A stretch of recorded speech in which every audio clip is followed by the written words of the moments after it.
Guys, navigation, music, phone calls, on your motorcycle might be the coolest upgrade we've ever attempted, but does it actually work?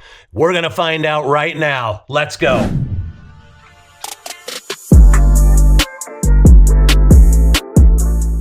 Guys, welcome back to Revrender Garage. If it's your first time, welcome. We've got a little treat for you today.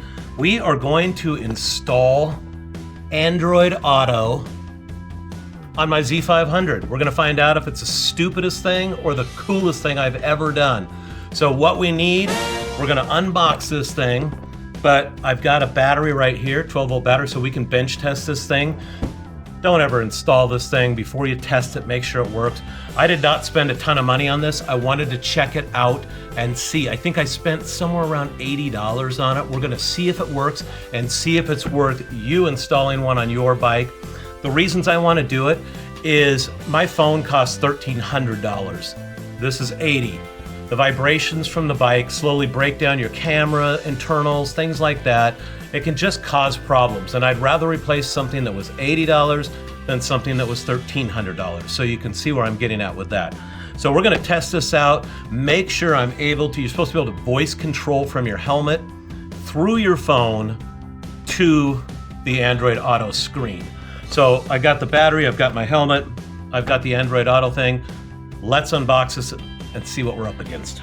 No, we're not sponsored by Amazon or Harbor Freight, but some of our links are affiliate links. Using them costs you nothing extra, but it helps us fund more tools, builds, and videos for you. Thanks for the support. All right, let's see if I can get this box out. All right, we got some styrofoam here. Device manual on a little QR code there. Okay. I'll tell you, the screen feels good. It doesn't feel like it weighs 2 ounces and it's just a chintzy piece of plastic. It actually weighs in a little bit, so I'm happy about that. Got the protective coating on there. We got a little manual. How much you want to bet this is in Chinese? We've got a power cord. And then we've got mounting hardware right here. Now this one comes, I specifically ordered this one because I wanted it with a magnetic mount on the back. So that way if I'm someplace and I'm a little concerned about it, I can actually just pop the screen off. So it looks like, see, you've got this piece right here. This just slides in there. Oh, and you heard it click. It's locked in there now. So you have to lift up and then out to get this back out. But I think that's not going to go anywhere on your bike, no matter how fast you go, because it's also going to be protected by your windscreen. So let's keep digging in here. We got some zip ties and we got some electrical tape.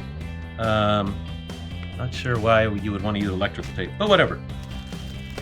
All right, we are going to get this thing mocked up on the desk right here and see if we can actually get it to work. So stick with us and we'll be right back. All right, guys, we're gonna get into how this mounts now. It comes with this little bag of goodies. So all I wanna do is see where it's gonna position on the handlebars, because I really don't want it to block my beautiful TFT screen that I already have on the motorcycle, but I want to be able to have navigation and at my fingertips be able to switch music and have it all right there instead of having to use my phone. So let's see how this is gonna work.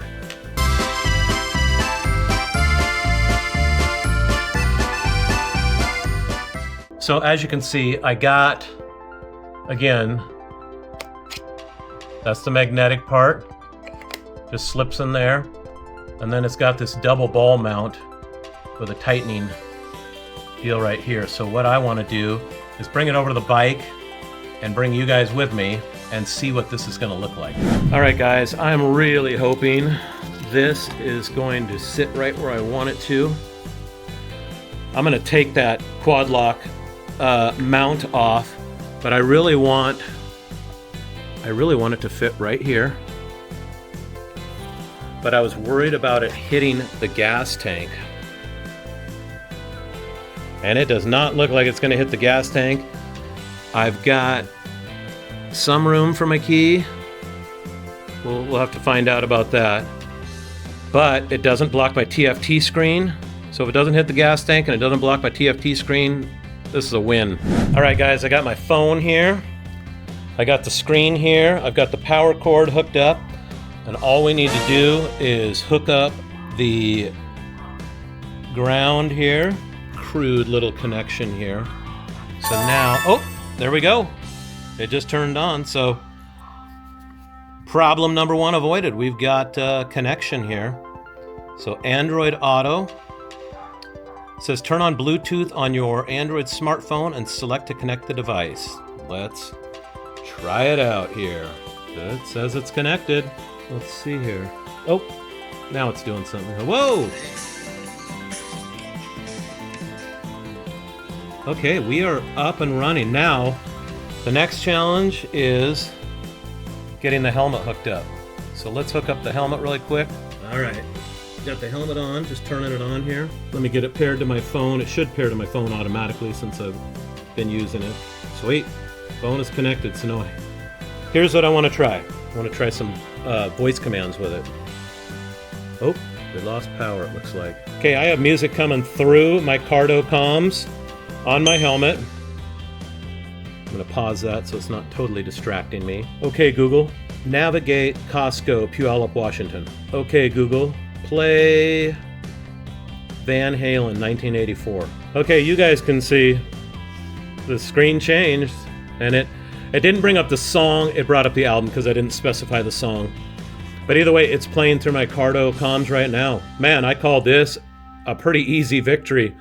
So what I want to do now is figure out where exactly it's going to mount on the bike, what it's going to look like, and then I've got to find constant power, which brake light is, or excuse me, not a brake light, a running light. Your running light in the back is a great one to hook to because it comes on with the key. You don't want a battery drain with this. You don't want to come out and try and tell all your friends how badass you are, and then they go and your bike's dead. Come on. All right, so we're going to find a place to mount this thing, and we'll bring you along for the ride. All right, so I did take the side fairing off of this just because I want to be able to get this wire run really clean. I don't want it to wiggle out of the way and get in the way of something else. So it's run up behind here, up through there, and then it pops up, and I'm running it right through a little hole in my triple tree risers here, and then that's where the power cord will plug in right there. So I just want to start zip tying this wire up, and then that wire's running. It's going to run all the way down up here, and it's going to tie into a wire right here that is 12 volt power once the ignition is turned on. So I'm going to get cracking. All right, guys, we got it on there. It's going to work out nicely. It sits a little bit higher off the handlebars than I'd like, but I'm hoping I can just play more around with these adjustments and get them to a spot maybe where it doesn't sit quite as high. But I got all the wiring run back here. It's tied right in, like I said up here, but I soldered that to the brown wire in that little square wire pin connector. And it's just capped off with a rubber cap. It's meant for something else, but I tied into it because it gets power on that brown wire once the key turns on. Then I just ran the ground straight to the battery. But turn the key on. Bada bing. Good to go. I'm gonna get the seats back on, and we're gonna take this thing for a little spin and see how it does. I'm gonna take you guys along for the ride. We're gonna go get a little gas. So I have it navigating us to the gas station. There's a Safeway, well, 14 minutes from here that sells ethanol-free gas. That's what I like to put in my bike. So as you can see, the screen, very visible, very accessible. You can change between wanting the music to be the bigger part or navigation. It's got phone, so you can actually punch in a phone number. Not that you would need to do that while you're riding a motorcycle. It's even got games on there. Again, probably not something you need to do while you're riding a motorcycle. But either way, let's take you along for the ride and check it out here. We can try the voice command. Hey Google, hey Google. Okay, it picked me up there, but I was also at a stop. it is very touch sensitive to the glove tips, which is nice. Almost more sensitive than my phone, I think. So again, the main reason for wanting to try this out is the phone that's in my pocket is $1,300 plus tax. So they get pretty trashed, even sitting on a quad lock mount right here, even with the vibration dampener on there, they can still wreak havoc on your phone. That's the most important thing to me, is just saving my $1,300 investment. I don't know if you should call a phone an investment. I do a lot of stuff on it though, so. Just nice and easy to see. It's right in your face. But I love to listen to music when I ride, so I enjoy the heck out of being able to get at my music really quickly. So for 75 bucks, do I think this thing is worth it? For the most part, yeah. There are some things that I'm not super happy about. I'll go over those once we get back. But again, for the most part, I think this is pretty sweet. Guys, we're back. I hope you enjoyed that ride. I hope you're able to see that this Android Auto unit works extremely well on the bike. Very visible. I'm pretty happy with it. I would say the bad of it is just the voice control, and I'm gonna work on that a little bit more. It could be some tweaks on my end that are needed, but that's not the reason I bought it. I bought it so I could always have a constant display on with my maps, but most importantly, so I'm saving my $1,300 phone from getting wrecked from all the vibrations of the bike. So this is what we put on the unit. I have not tried any other units out. If you've tried one and you've had success with one, or you know maybe some ideas for the voice control, please put it in the comments below. I will link this one in our description for the video.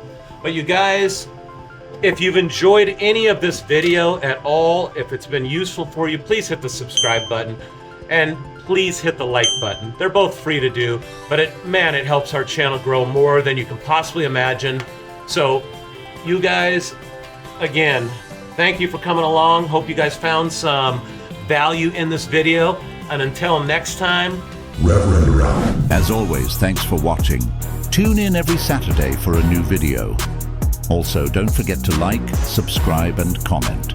Those likes really help us out with the YouTube algorithm. Until next time, Revrender out.